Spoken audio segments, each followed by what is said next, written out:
పశ్చిమ దేశాల్లో యుద్ధం జరిగితే భారతదేశానికి ఏమైనా ఎఫెక్ట్ పడుతుందా అంటే అవును అని అంటున్నారు. ఎందుకంటే పశ్చిమ దేశాల్లో ఉన్న అరబ్ దేశం నుంచి చాలా వరకు మనము గ్యాస్ అనేది కొనుగోలు చేస్తాము, మరియు ఇరాన్ నుంచి కూడా మనము క్రూడ్ ఆయిల్ అనేది కొనుగోలు చేస్తుంటాము. అలా చాలా వరకు మనకు కూడా కొంచెం ఎఫెక్ట్ పడుతుంది అంటున్నారు. ఆల్రెడీ ఇప్పుడే స్టాక్ మార్కెట్ అనేది కుప్పకూలిపోయింది. అది కాక బంగారపు రేట్లు, వెండి రేట్లు అనేది మళ్ళీ గుమన్నాయి. ఇక ఇటు చూస్తే ప్రజలకు విషయానికి వస్తే చాలా వరకు 1 కోటి మంది అరబ్ దేశాల్లో నివసిస్తున్నారు. అలాంటి వారి మీద ఎటువంటి జాగ్రత్తలు తీసుకుంటుంది భారతదేశం? అక్కడ ఉన్న ఎంబసీ వాళ్ళతో ఎటువంటి చర్చలు జరుపుతుంది? వాళ్ళని తీసుకురావడానికి గాని, వాళ్ళ జాగ్రత్తలు గాని ఎలాంటి జాగ్రత్తలు తీసుకుంటారు? నరేంద్ర మోడీ గారు ఆల్రెడీ మాట్లాడటం జరిగిందంట. మన దేశం వాళ్ళు ఎక్కడైనా సౌదీ అరేబియాలో ఉంటే మీరు జాగ్రత్తగా ఉండండి, బయటికి రాకండి. ఆల్రెడీ ఆ దేశం వాళ్ళతో మాట్లాడాము. మీకు ఈ యుద్ధం ఎన్ని రోజులు జరుగుతుందో అన్ని రోజులు కూడా తినటానికి గాని, ఉండటానికి గాని అన్ని ఫ్రీ కూడా ఉంటాయి అని చెప్పి వాళ్ళు చెప్పడం జరిగింది. అయితే ఇంకో ఎఫెక్ట్ కూడా పడింది. ఇప్పుడు ఖమేని గారు 28వ తారీఖు ఆయన మరణించిన అనంతరం చాలా మంది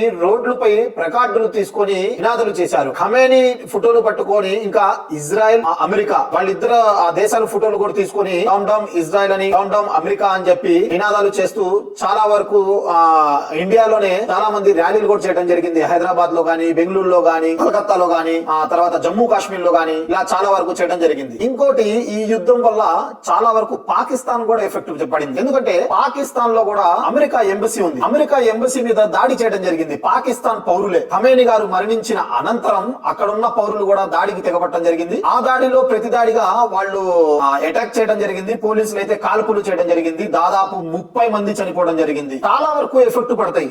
ఒక కంట్రీకి లింక్ ఉంటుంది కాబట్టి ఏ దేశంలో అయినా ఏదైనా మన యుద్ధాలు జరుగుతుంటే అవతలి దేశం మీద ఎటు నుంచో వచ్చి ఏదో ఒక ఎఫెక్ట్ అనేది పడుతుంది అని చెప్పి చాలా మంది ఎనాలిసిస్ వాళ్ళు కూడా చెప్తున్నారు.